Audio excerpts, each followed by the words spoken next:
Virtualmente todos en la Tierra, sin considerar su religión o nacionalidad, reconocen que existe alguna especie de batalla ocurriendo en el mundo, entre las fuerzas del bien y del mal. Una lucha colosal entre la luz y las tinieblas, la verdad y el error, la opresión y la libertad, lo bueno y lo malo, y finalmente, la vida y la muerte. ¿Cuál es la historia entre esta paradoja evidente? Muchas religiones, así como la Biblia, enseñan que tras el velo tridimensional del mundo físico que vemos, existe otro mundo espiritual que no podemos ver. En esta realidad invisible a nuestro alrededor, se desencadena una batalla titánica entre el héroe supremo y justo contra el villano más atroz y maligno. La gran pregunta es, ¿quiénes son esos contendientes y cómo, dónde y cuándo comenzó esta crisis cósmica? Este es el misterio más grande de todas las edades y la historia más fascinante y verdadera que jamás haya sido contada. Esta crisis envuelve a cada persona sobre la Tierra. Sí, a cada persona.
La historia humana ha estado llena de escenas de guerra, y todas las personas han experimentado conflictos.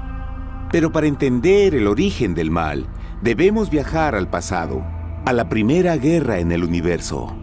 Porque esta guerra no ocurrió en la Tierra.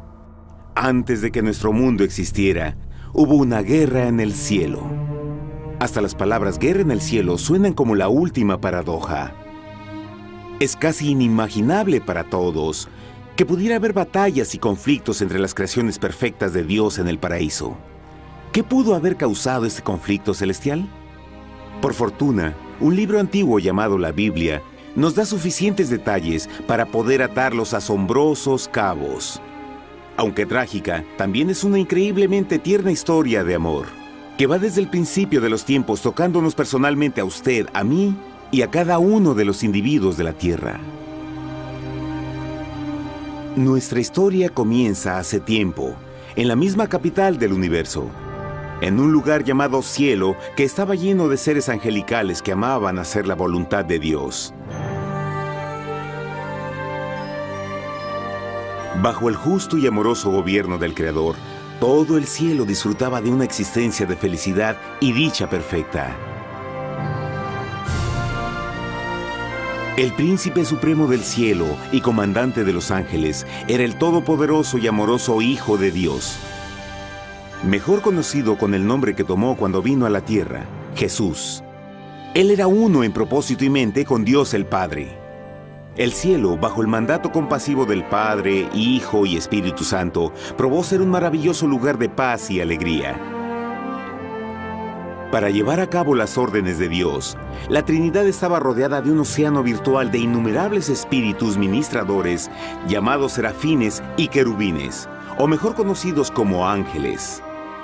Estas poderosas e inteligentes criaturas descubrieron su mayor alegría al cumplir las órdenes del Todopoderoso. Pero Dios creó un extraordinario ángel para servir como líder de la multitud celestial entera. La Biblia nos dice que su nombre era Lucifer, que significa portador de luz. Este querubín fue el más grande ser creado por Dios y tenía la posición más cercana al trono de Dios, y estaba directamente bajo la autoridad de Jesús. El trabajo de Lucifer era comunicar la luz y el conocimiento de la voluntad de Dios a todos los otros ángeles. Lucifer fue el ser más espléndido creado por Dios. Era cautivamente hermoso y dotado con poderes asombrosos de liderazgo y organización. Entre los ángeles, él fue muy admirado, respetado y amado como amigo. Aunque Dios previó la miseria que estaba a punto de ser introducida por Lucifer al reino de la luz.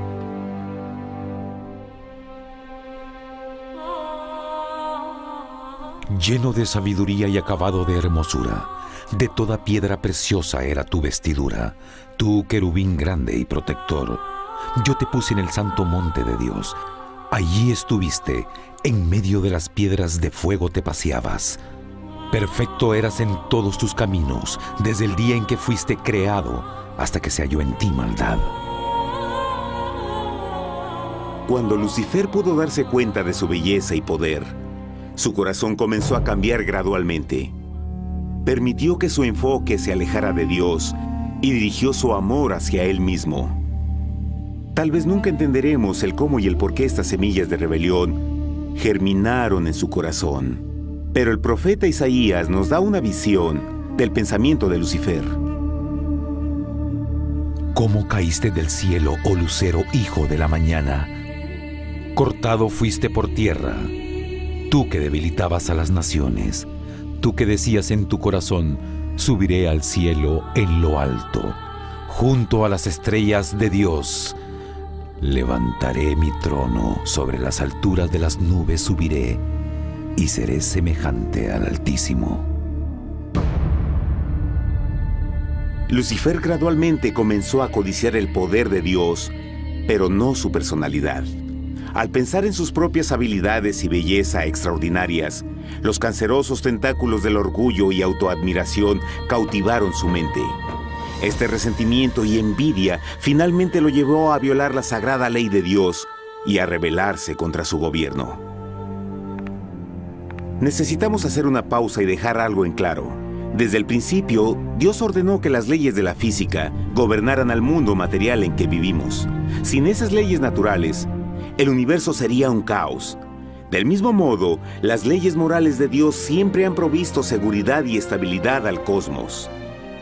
Algunos piensan que los 10 mandamientos no existieron, hasta que el Señor los entregó a través de Moisés en el monte Sinaí. Pero las Escrituras nos enseñan que los principios de las leyes de Dios han existido por toda la eternidad, pues son la base fundamental de su paradisíaco reino de amor.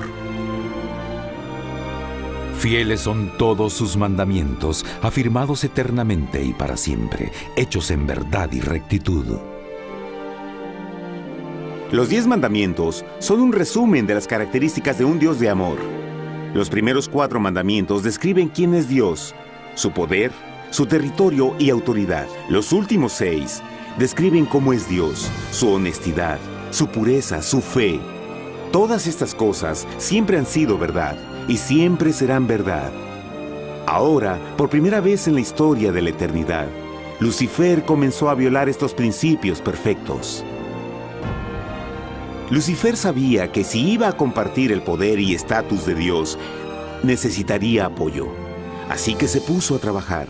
Comenzó tortuosamente a circular entre los ángeles plantando semillas de duda y descontento con respecto al liderazgo de Dios. Al mismo tiempo, sutilmente hacía notar sus propias virtudes. Él insinuó que Dios abusaba de su poder divino y sus leyes restringían la verdadera libertad y felicidad de sus criaturas. Con su razonamiento audaz y poder sin igual de influir, Lucifer pudo persuadir a un gran número de ángeles de unirse a su motín. Tal vez se pregunten, ¿cómo es que tantos ángeles inteligentes pudieron ser embaucados para seguir a este desertor? Tengan en cuenta que hasta este punto ningún ángel había escuchado una mentira. Y en esta temprana etapa de la rebelión, los ángeles no se dieron cuenta de cuán obsesionado se volvería Lucifer con adquirir la posición de Dios. No sabían que finalmente él planearía la tortura y asesinato del Hijo de Dios en la cruz en un intento por subir a su trono. Extrañamente, Lucifer pensó que podía ocultar sus verdaderos propósitos de Dios. Ay de los que se esconden de Jehová encubriendo el consejo, y sus obras están en tinieblas, y dicen: ¿quién nos ve y quién nos conoce? No crean por un momento que la rebelión de Lucifer tomó a Dios por sorpresa o desprevenido. El Señor sabe todas las cosas, incluyendo los pensamientos de sus criaturas. Él entendía exactamente lo que estaba pasando por la mente de Lucifer. Y en amorosa piedad, Dios advirtió al descarriado ángel del peligro. Pero al final, el orgullo y amor propio no le permitieron a Lucifer arrepentirse. Así que eligió la rebelión total contra Dios en vez de la humilde obediencia. Algunos se han preguntado, ¿esto significa que Dios creó a un ángel defectuoso? No, pero Él creó a Lucifer con la libertad de elección. Verán, la libertad de elección es una cosa maravillosa, pero lleva consigo un increíble riesgo, incluyendo el riesgo de la rebelión y la posibilidad de que el amor de Dios pueda ser rechazado. El amor real no puede venir de una criatura preprogramada. No puede ser forzado. Debe ser voluntariamente dado. Por ejemplo, aun siendo tan lindo como lo es este perro robot, en realidad nunca podrá amarme. Puede hacer que parezca que me ama, pero solo está siguiendo instrucciones preprogramadas. No tiene opción. Y por otro lado, este pequeñito está verdaderamente feliz de verme. Él ha decidido darme su afecto, y con el tiempo, nuestra relación crecerá y se hará más fuerte, mientras lo ame y lo cuide. Del mismo modo, un Dios de amor solo quiere amor genuino de sus inteligentes criaturas. Y para que eso pase, éstas deben tener la libertad de elección. La rebelión de Lucifer es la más grande evidencia de que en verdad tenía esa libertad. Y ahora, la pregunta más grande era, ¿cómo respondería Dios a esta crisis? ¿Cómo lidiaría con Lucifer y los millones de ángeles que se unieron a su rebelión? Muchos se preguntan, ¿por qué Dios no destruyó inmediatamente la rebelión? Después de todo, Él pudo fácilmente vaporizar a Lucifer con mandarle un rayo.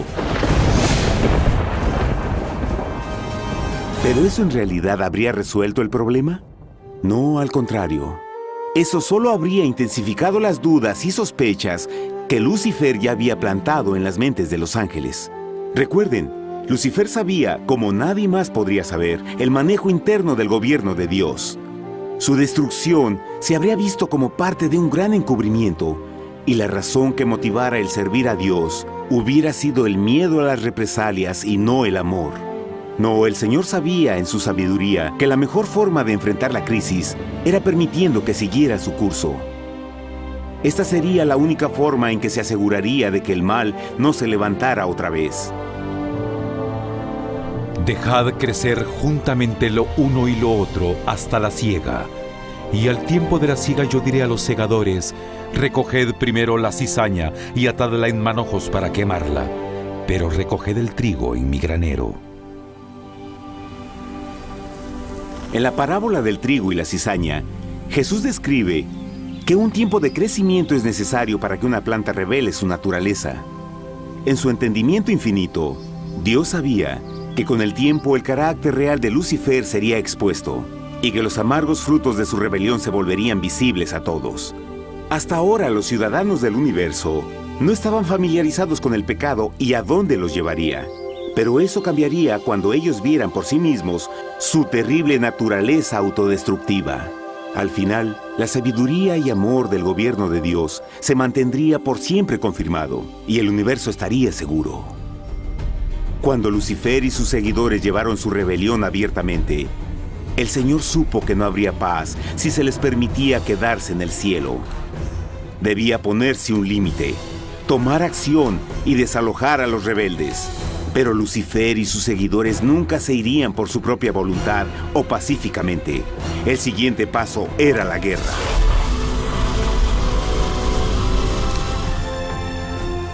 Después hubo una guerra en el cielo. Miguel y sus ángeles luchaban contra el dragón, y luchaban el dragón y sus ángeles, pero no prevalecieron y se halló ya lugar para ellos en el cielo, y fue lanzado el gran dragón, la serpiente antigua que se llamaba Diablo y Satanás, el cual engaña al mundo entero. Fue arrojado a la tierra y sus ángeles fueron arrojados con él.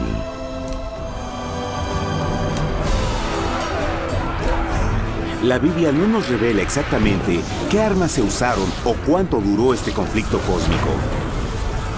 Pero esta guerra fue como ninguna que los ojos mortales hayan visto jamás. Apocalipsis 12:4 nos dice que finalmente Lucifer y un tercio de los ángeles de Dios fueron físicamente expulsados del cielo.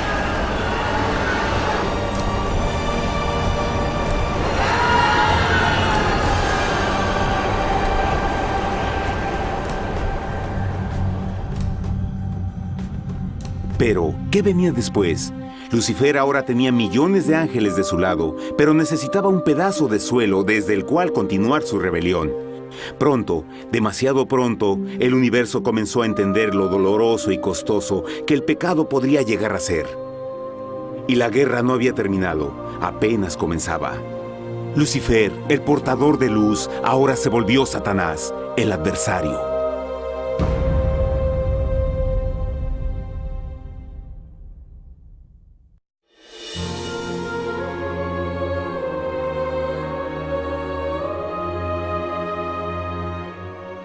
Después de la guerra en el cielo, Satanás y sus ángeles caídos fueron desterrados de la corte de la gloria. Por un tiempo el diablo y sus demonios vagaron por el universo, buscando inútilmente mundos que se compadecieran y que se unieran a su rebelión. Mientras tanto, el corazón de Dios sentía intensamente el vacío que creó la pérdida de Lucifer y sus ángeles. Y el Padre, Hijo y Espíritu Santo regresaron a su trabajo favorito, el maravilloso trabajo de la creación. Decidieron hacer un mundo nuevo, lleno con una variedad de asombrosas y diversas criaturas de amor. Este nuevo mundo sería único, porque las criaturas principales serían hechas a la imagen de Dios. Para ellos, el Señor también les daría dominio de este nuevo planeta que conocemos como Tierra.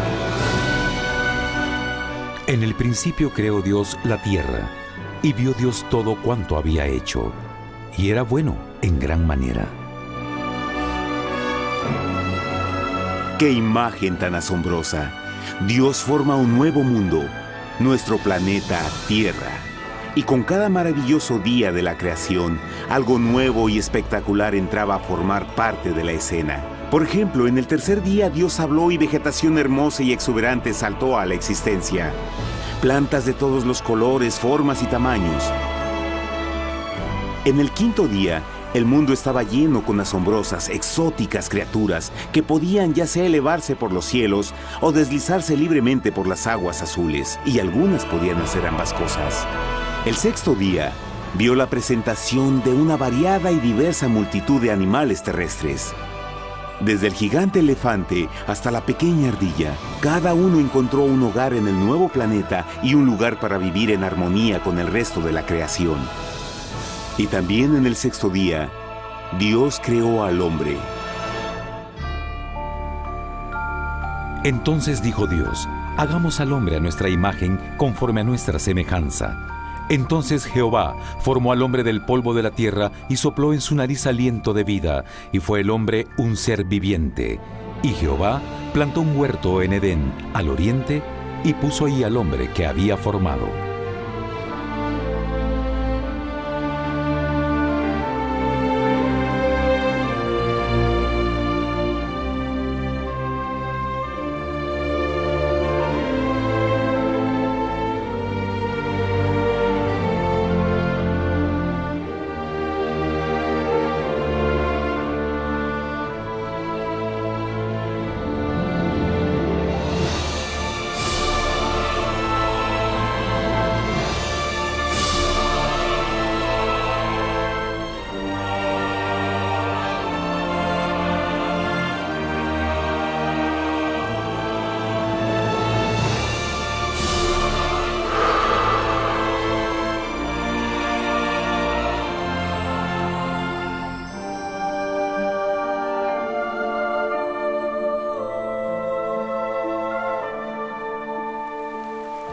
¡Qué enorme honor! Ser creado a la semejanza de Dios. Ser un individuo libre pensador y totalmente autónomo. Al principio, el hombre no notaba su desnudez. Probablemente eso fue porque antes del pecado, él estaba vestido con gloria y luz.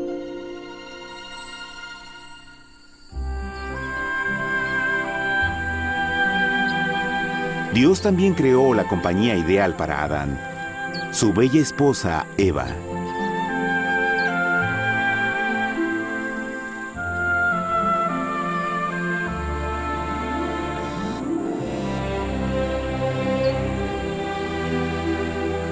La alegre pareja fue colocada en un magnífico jardín perfectamente diseñado para aumentar su felicidad. A Adán, Eva y a las otras criaturas de la tierra también les dieron el privilegio divino de procrearse a su propia imagen. La intención de Dios fue que la raza humana tuviera dominio sobre este paraíso perfecto para siempre.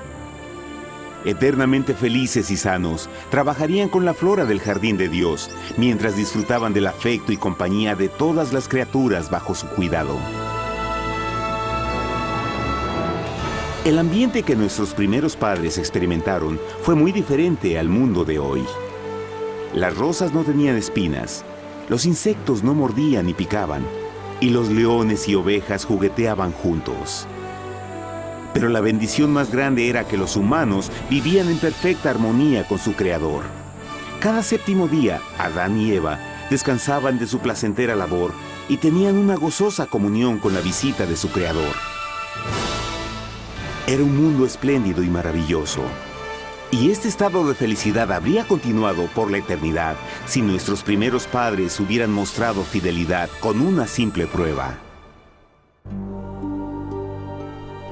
Pero del árbol del conocimiento del bien y del mal no comerás, porque el día que de él comas ciertamente morirás.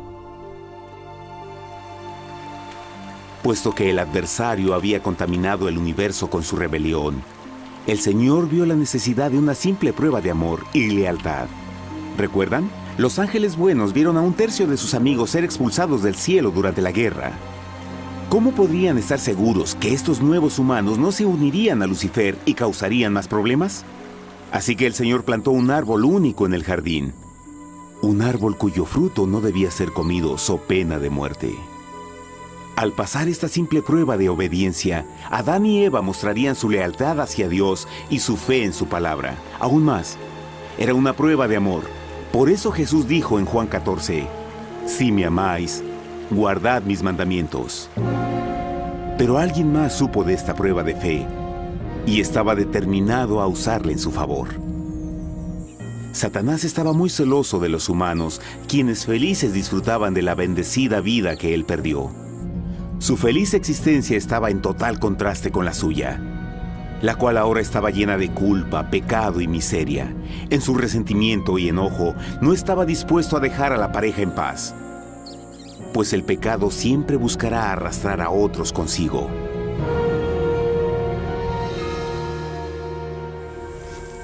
Así, un día en que Eva estaba concentrada en su placentero trabajo, se encontró sola y peligrosamente cerca del árbol prohibido.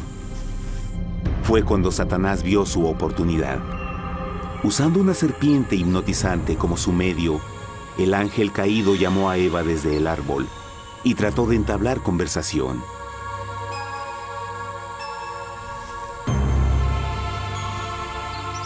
Sus palabras encantadoras fueron cuidadosamente calculadas para infundir desconfianza a Dios.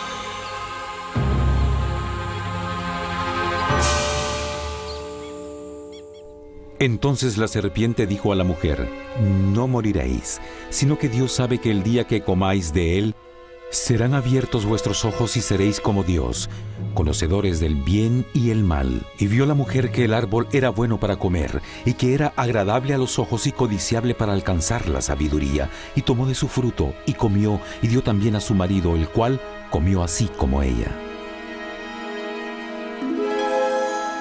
Trágicamente, cuando Eva escuchó la suave y sedosa voz del tentador, comenzó a tener dudas sobre la palabra de Dios.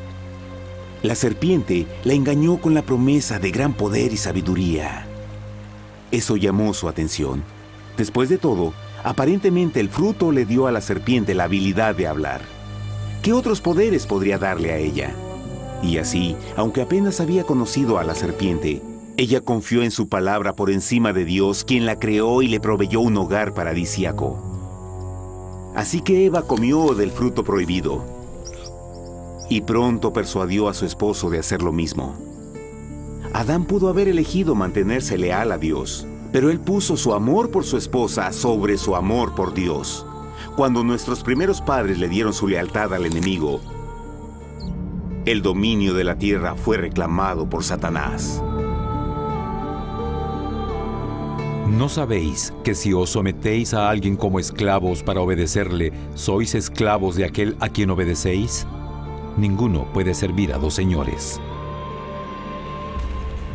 Este mundo sería el último campo de batalla entre el bien y el mal.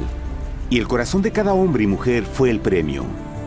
Adán y Eva no se dieron cuenta en ese tiempo, pero su momento de desconfianza y desafío abriría las compuertas del sufrimiento de millones de personas durante miles de años.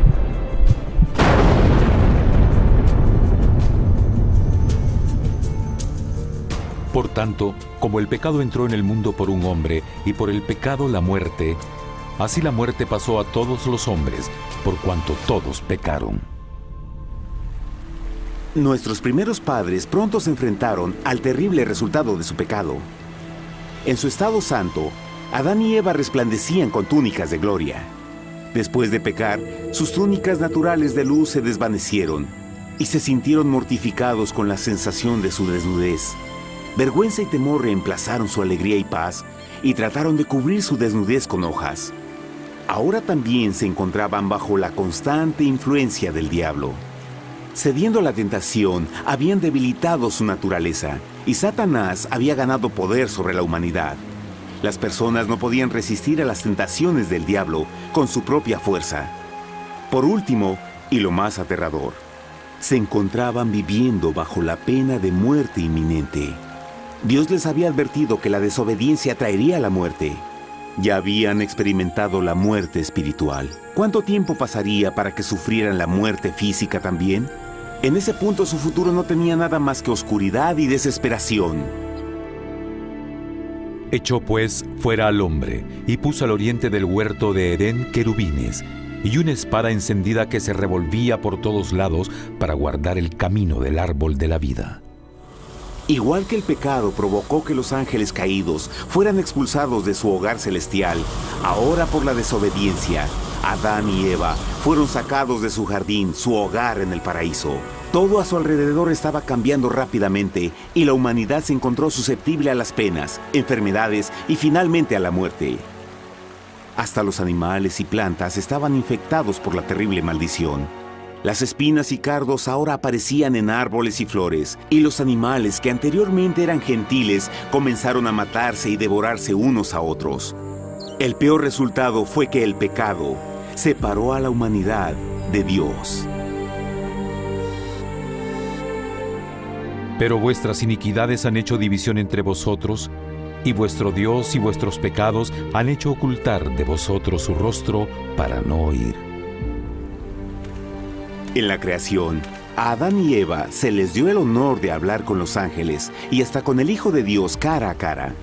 Pero Dios es tan puro y santo que ningún mal puede existir en su presencia. Ahora que los primeros humanos habían pecado, Dios alejó su santa presencia de ellos por su propia protección. El pecado había quemado una catarata en el alma del hombre que ya no podía ver la dimensión espiritual. Desde ese momento en adelante, la comunicación con el cielo sería limitada. Conforme estas maldiciones cayeron sobre Adán y Eva, el corazón de Dios se llenó de tierna compasión. La ley que habían roto no podía ser alterada para salvarlos, pues es tan sagrada e inmutable como Dios mismo. El Señor sabía que había solo una forma en que el hombre podía ser redimido. Así que un plan fue revelado, nacido desde el fondo del corazón de Dios. Un plan para salvar al hombre de su cita con la muerte eterna y restaurar todo lo que se había perdido con el pecado. Sería un asombroso intento en su intensidad, alcance y poder, pero sería un plan que también implicaría un enorme sacrificio.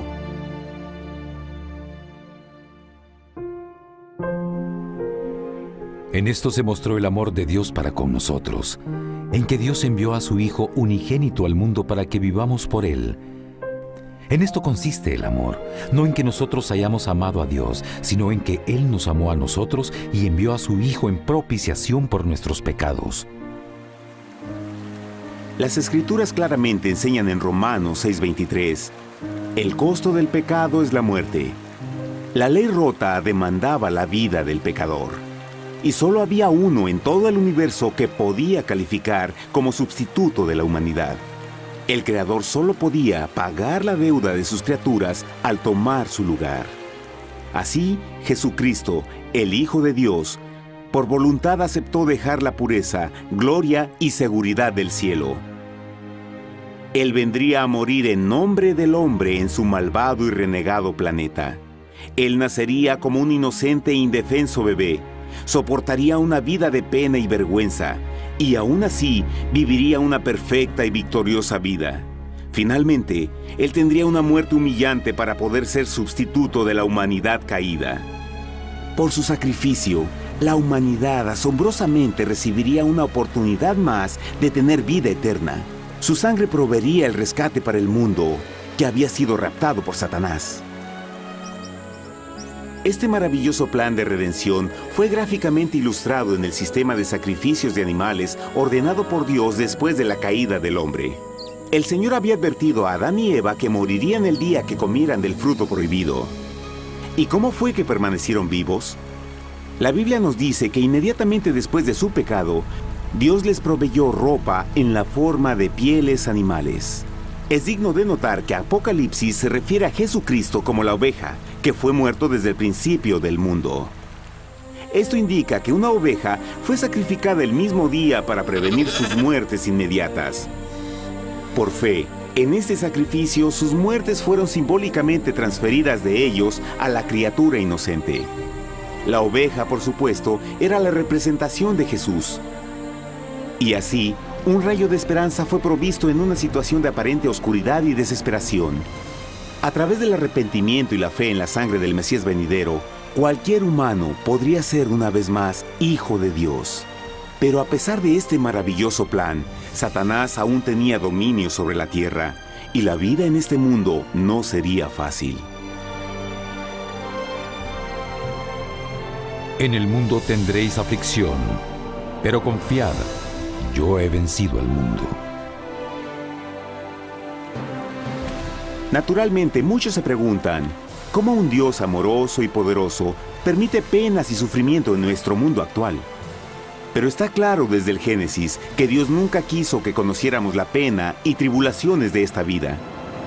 Cuando el mundo salió de la mano de Dios, la tierra era un maravilloso paraíso. Fue el pecado de Adán y Eva lo que le dio a Satanás el derecho a reclamar control de este planeta.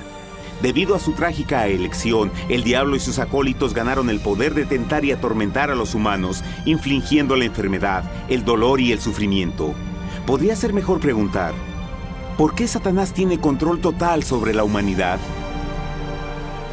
La respuesta es Jesucristo. Tal vez ya se dieron cuenta que la muerte de Jesús en la cruz nos dio a cada uno de nosotros la oportunidad de ser salvados. Pero en realidad hizo mucho más que eso. Cuando el Salvador ofreció su vida para redimir a la tierra, ese acto ponía restricciones al control de Satanás sobre la humanidad. Satanás no podría forzar nuestra voluntad y su poder de lastimarnos sería limitado. El sacrificio de Cristo también nos brindó un tiempo de prueba, durante el cual podríamos ver la diferencia entre el gobierno de Dios y el de Satanás, y luego decidir a quién serviríamos. Finalmente, por el sacrificio que hizo Jesús, el reino de Satanás llegará a su final. Y un día la tierra será devuelta al hombre, más maravillosa de lo que era al principio. Aunque Adán y Eva comenzaron sus vidas como exiliados del paraíso, aún tenían esperanza. Dios les proveyó de pieles de animales sacrificados para cubrirse. Pero lo más importante, Él les prometió la sangre del Cordero de Dios para pagar por su pecado si aceptaban a Cristo y se arrepentían. Una gran pregunta permanece. ¿Las personas aceptarían el generoso regalo de Dios? ¿Cómo escaparemos si descuidamos una salvación tan grande? La asombrosa historia que acaban de escuchar es verdad y los afecta. Pues por el deseo de Satanás de ser Dios y la desconfianza y desobediencia de Adán y Eva, todos nos encontramos en una situación peligrosa. Por una parte, la humanidad ha sido grandemente favorecida por Dios con una segunda oportunidad de recuperar nuestro hogar del Edén. Por otra parte, si desistimos de aprovechar esta gran oportunidad, nos volveremos esclavos de Satanás y finalmente seremos destruidos cuando Dios limpie el universo del pecado. Amigos, no hay mejor tiempo para elegir a Jesús que justo ahora. Ninguno de nosotros sabe cuánto más tendremos que vivir en esta tierra. Nuestras vidas pueden terminar instantáneamente. Jesús ha mostrado gran interés en su bienestar y su amor por ustedes lo llevó a proveernos con un escape de la futura destrucción. Él solo le pide que lo acepte, se arrepienta de sus pecados. A través de Cristo pueden encontrar perdón y recibir un nuevo corazón para volverse como Él en carácter. Las tristes noticias son que Satanás se mueve en toda forma posible para evitar que acepten el regalo de la salvación de Dios. Debido a la actividad de la vida, el amor al dinero o alguna otra distracción fascinante, Él trabaja para mantenerlos ocupados y alejados de lo que en realidad importa, su salvación eterna. Para que entienda, la realidad de la situación es que si no elige a Jesús, por omisión está eligiendo a Satanás. Aunque la terrible elección de Adán y Eva trajo muerte y miseria inauditas, usted tiene la oportunidad de tomar una mejor decisión. Dios le está ofreciendo una paz que satisface el anhelo más profundo en su alma y una alegría que lo sacará de las tribulaciones de este mundo. El deseo que tiene el corazón de Dios es que sea salvado y esté con Él en el paraíso. Pero el único que puede mantenerlo fuera del cielo es usted. Imagine lo trágico que sería si innecesariamente rechaza este precioso regalo. Usted puede elegir hoy aceptar la salvación que Dios ha prometido. De hecho, en este mismo momento puede aceptar la vida eterna a través de Jesucristo. ¿Puedo invitarlo a que me acompañe ahora mismo en una simple oración aceptando su maravillosa oferta? Por favor, repita después de mí. Querido Padre Celestial, vengo a ti ahora y humildemente pido tu perdón. Señor, confieso que soy un pecador y he violado tu santa ley. Entiendo que la pena por el pecado es la muerte. Creo que Jesucristo sufrió y murió en la cruz para tomar el castigo por todos mis pecados. Creo que Jesús resucitó de la muerte y lo acepto como mi Salvador personal. A partir de este momento en adelante, te doy mi corazón y confío en que tú serás el Señor de mi vida. Por favor, perdona todos mis pecados y envía a tu Espíritu a ayudarme a hacer tu voluntad. Te agradezco por tu gran amor y acepto tu regalo de vida eterna. Y yo oro por estas cosas en nombre de Jesús. Amén.